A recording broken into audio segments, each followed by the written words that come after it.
વિરામ બાદ સ્વાગત। એક મહત્વપૂર્ણ સમાચાર અત્યારે સામે આવી રહ્યા છે। આપને જણાવી દઈએ કે શ્રીલંકાની રાજધાની કોલંબોમાં સિરિયલ બ્લાસ્ટ થયા છે। 8 સ્થળો પર બ્લાસ્ટ થયા હોવાની વિગતો અત્યારે મળી રહી છે। 5 ચર્ચ અને 3 હોટલને ટાર્ગેટ કરવામાં આવ્યા છે। હોટલ શાંગ્રી-લામાં બ્લાસ્ટ થયો હોવાની વિગત છે। 10 મોતની આશંકા અત્યારે વ્યક્ત કરાઈ રહી છે। पूरी विगतो आपी रहा है हमारा सहयोगी मौलिक मेहता। मौलिक, શું જાણકારી સંપૂર્ણ ઘટનાને લઈને અત્યારે?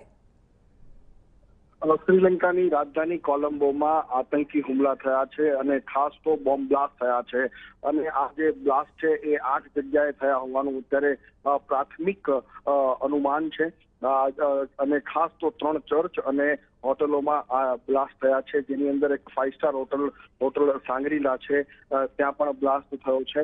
શ્રેણીબદ્ધ બોમ્બ વિસ્ફોટો થયા છે અને આજે ઈસ્ટરનો જે પર્વ હતો અને તેને કારણે મોટી સંખ્યામાં લોકો પણ ચર્ચમાં ઉમટી પડ્યા હતા અને એ જ સમયે આ ચર્ચમાં બ્લાસ્ટ થયો છે। અત્યારે જે માહિતી મળી રહી છે એ પ્રમાણે 80 થી વધુ લોકો ઘાયલ થયા છે અને અત્યારે જે આંકડાઓ મળી રહ્યા છે એ પ્રમાણે 10 થી વધુના મોત થયા છે। જો કે આ મૃત્યુ આંક વધી પણ શકે છે અને હાલ અત્યારે સમગ્ર શ્રીલંકાની અંદર હાઈ એલર્ટ આપી દેવામાં આવ્યું છે અને જે તપાસ એજન્સીઓ પણ કામે લાગી ગઈ છે। આભાર મૌલિક, તમામ જાણકારી બદલ।